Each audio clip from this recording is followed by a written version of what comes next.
Celtic Cross for the week after Mercury goes direct. Now, Mercury goes direct April 15th, 2018, because Mercury can affect different people in different ways depending on how you react to Mercury, to be honest. Sometimes it will affect you very deeply, and other times you won't notice. But many people are affected by it. First of all, we're going to cut them. Pardon me. This is the present. This is what the reading is based upon, and it's very good, actually. This is depending on how the rest of the cards turn out. This generally has been, except for the last few months for me, has always come up only in marriages, cards of marriages and cards of people who are getting together, and it's very positive. But recently it's come to mean people coming together in a positive way. So that is the present, or the base card. And this is the immediate challenge, or what covers you. And so we're going Mercury direct, and what's going to happen the week after. And so far it seems that things are going to come together for you in a very positive way. So I guess that means Mercury retrograde really got under a lot of people's skins this time, because the second card, or the card that covers you, is the Wheel of Fortune. And the Wheel of Fortune is actually the wheel of time. And usually it means the end of a cycle, beginning of a new cycle. And the end of a cycle has always traditionally been rather chaotic. Hey, I've read for enough people lately, yes, it's been a very chaotic, traumatic time. And the beginning stages of new cycle are generally very positive and very happy. And this is the distant past. And you see, the past is justice, and the justice here is what I've always traditionally called my light worker card, because it's a card of cutting away that which is no longer necessary, building up your intuition, and lightening your heart. And to grow spiritually, that is exactly what you have to do. You have to let go of that which bugs you, makes you frustrated. And by doing that, your intuition becomes stronger, because the only thing that stops people from being intuitive is all the garbage that they keep in their mind. So if you get rid of the garbage, which is cutting away that which is no longer necessary, your heart lightens, your throat chakra opens up, and you can speak clearly, and your intuition is stronger, or your counsel from your own guides is very strong. So this has already happened in the past. And so the recent past, let's go with this. It's been frustrating. And as I said already, that we know this is happening for many people. The truth is, and this is very self-evident, is that this person is very frustrated but doesn't see what she has behind her. And quite often when you've got the events happening, you cannot see that these events may indeed actually create a very positive future for you. Because, hey, when you're hurting, you're hurting. And that's all there is to it. For instance, I was divorced many years ago, back in the 90s actually. And at the time it was very traumatic. But now I look back and I can see it has made me who I am today. I would not be here talking to you right now if I'd stayed in that relationship and not gone through the traumatic events.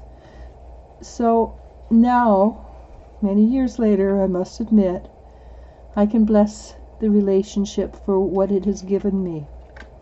So in the near future, or the immediate future, And pardon me, let me show it to you. The Six of Cups.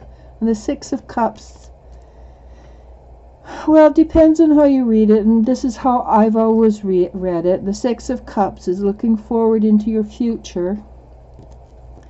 And you can see it's very dark and dismal, but it's also bland, which means you can color it in any way you want. And I always say be very careful how you color in your future. I always recommend bright skies, green grass, and the cutest little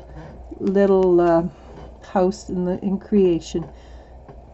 But if you dwell on the negative, then you will create dark skies and things like that. So then you come to,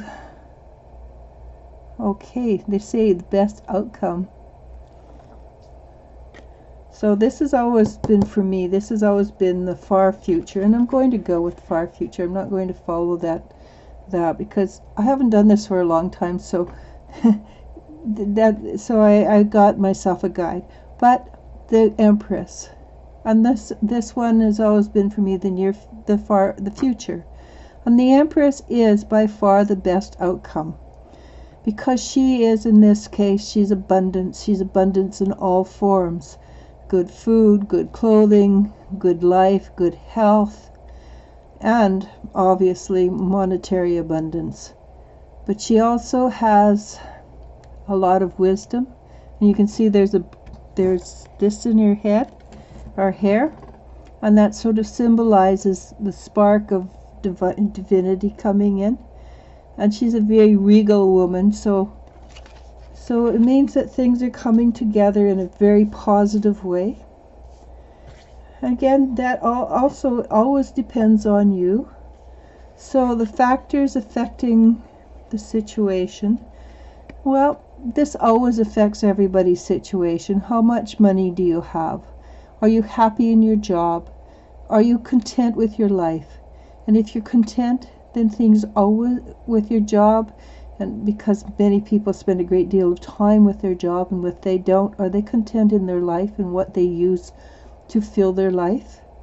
For instance, if you happen to be a stay-at-home parent, are you happy being around children and learning to speak Chinese? Does that give you joy? If it doesn't, then consider working part-time maybe. And if you've been a long-time worker and you love your job, what feelings does that give you? It gives you a sense of satisfaction. So the next one is external influences. And I'm going to go with external influences. This is external influences would be media, for instance. It gives us a sense of have not. You never have enough. You're not skinny enough. You don't have the right car. You're not. You don't eat the right foods. You don't have the right shape of face. So it makes you feel that you are external from people who are actually having fun. The truth is, there is nobody on this planet that lives the idyllic life, and if they did, I want to shake their hands. Because so that is external in that case. And then hopes and fears. And the hopes and fears, well, this is a good hopes and fears. This is the King of Wands, a wise man who sees a lot, doesn't interfere as much as he should. Sometimes you have to actually go out and ask him to help, but he will help if he feels it's the right thing. So in this case, hopes and fears would be more so that you have what he has, the intelligence, the wisdom, and obviously he's well-to-do. So comfortable life. So hopes and fears, it's that we have a comfortable life.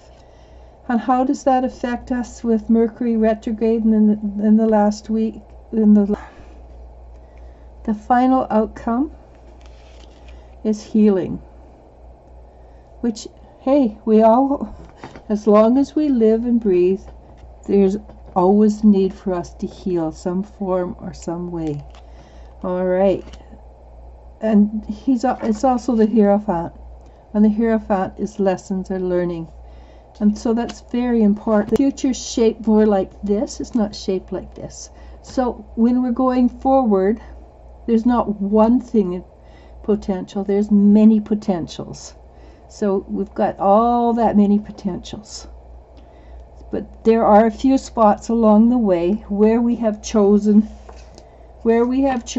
to fix points. And usually they're learning points, not necessarily fun points. And but the other ones, they're not fixed and we can choose. Then we came down with, got a lot of hopes, and we're really excited because, hey, it's brand new beginnings, and this is new and it's changed. The goddess of justice, she's there and she's willing to help. We have always willing to help, and we don't have to choose to be frustrated. We can choose alternatives, and we can choose our future to be bright and shiny. Will we choose our future to be bright and shiny? It looks very positive that we will. And it looks very positive that we will also enjoy the products of our labor.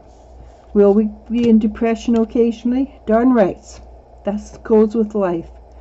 But what does it do? It will teach us healing. And where will it lead us? It will lead us to abundance and wisdom. For the next 2 weeks, or next week, depending on what you want, life can be extremely good as long as you open your eyes and allow it. Why not? What have you got to lose? It's just fear itself. It's very big and very good at messing us up. If we don't have the fear and we jump in with both feet, you can still end up with black eyes and limping like crazy, but you have a sense of satisfaction. Let me tell you, because I've done it both ways. I've been in fear and I've jumped in with both feet, and I've had black eyes because of it, but I came up with a sense of power, a sense of, wow, I did that. Oh my God. You should see, I never got on a horse until I was in my 40s. And I have pictures of me, and I looked really good on a horse. But I didn't stop me that I was terrified, not of the horses, but of falling. But, hey, fear is what you allow it to be. And everybody's afraid. So go for it. Enjoy. This next little while, you have the freedom to move forward and do something wonderful for yourself. Namaste. Now, namaste.